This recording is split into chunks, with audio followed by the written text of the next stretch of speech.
chaos. So, as you might expect, I just went on a long 10-minute rant about chaos. And the video didn't record. That's how this works. So I have switched cameras, and I'm going to try again. The thing is about chaos is that these experiences are a good example. You can't predict anything. You don't know what's going to happen. You don't even know if your art is going to exist for very long after you create it sometimes. Some kinds of art you create and it's intangible. Now the thing is, what I've noticed is that the world really has this focus on trying to maintain some kind of order or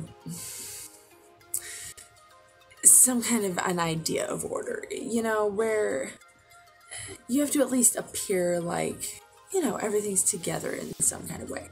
Now, here's my problem with this. In the universe, in life, you can't have life without death. You can't have light without darkness. You can't have order without chaos. There are these balances in life that help continue the growth of the universe and the growth of all of us. Call me crazy if you want. I really don't care. I've been called way worse. But the thing about chaos is that it goes way further than just this. Here it is, okay? So chaos and creativity are very intrinsically linked. What I mean by this is that creativity. Okay, I heard this saying, and I can't take credit for it, but creativity is, made from uncertainty. You can't create things without having some level of uncertainty about what the end result might be. Often, it's nothing like we have tried to make it appear. We have this idea that we form in our heads of what we want to create, and when that doesn't happen, we often get upset with ourselves. I'm not just speaking for me, I'm just speaking for a lot of artists that I've talked to, and everyone's an artist, so I mean anyone who's tried to create anything. And that's the whole thing, is that we have some kind of a concept that society has built in our minds as to what good art is. Now, some art perhaps we should keep to ourselves. That's debatable, but there are definitely some things that I keep to myself because it's just basically my therapy.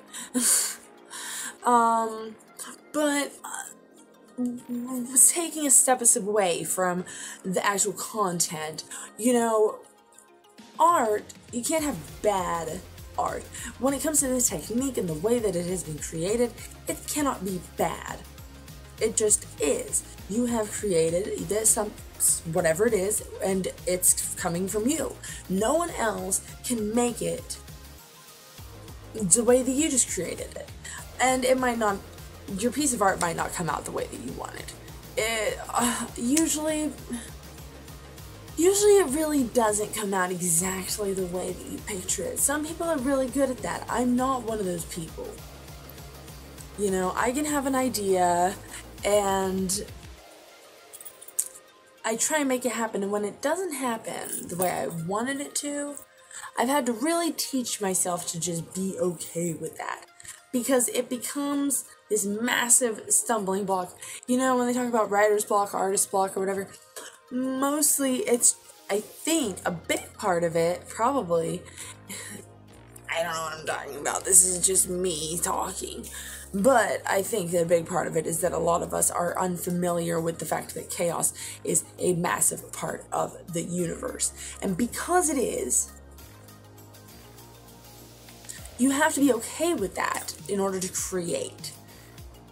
Creating things is built off of that chaotic uncertainty where we don't know how this is going to go. And sometimes we don't even know how to create anything. You just have to go for it and just start with no ideas in mind at all. Where you don't even know what to do and you just have to go for it. Well, like I said, I think that becomes a big part of the problem when it comes to these creative blocks, is because we are all culturally, societally unfamiliar with the fact that chaos is such a big part of life. And because of that, we don't even know where to begin a lot when it comes to creating things. A lot of people don't know where to start. They don't feel like they have any ideas, or they don't like the way that it doesn't come out all the way that they pictured it. And I get it, but I think nothing can suck your soul dry faster. Well, that might be an exaggeration, but perfectionism is dangerous and it is unhealthy, and nothing will keep you from creating more than perfectionism.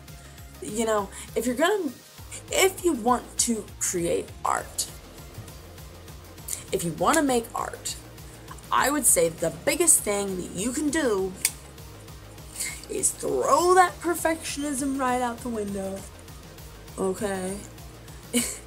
And just go for it. Do something random. I mean, just do something strange. Draw something unusual. Or maybe take pictures where you've put, I don't know, you can come up with anything. A bunch of flour and eggs on the floor. I'm just using it as an example. I actually did see that once, but it wasn't on purpose. But you could do this. These are just ideas.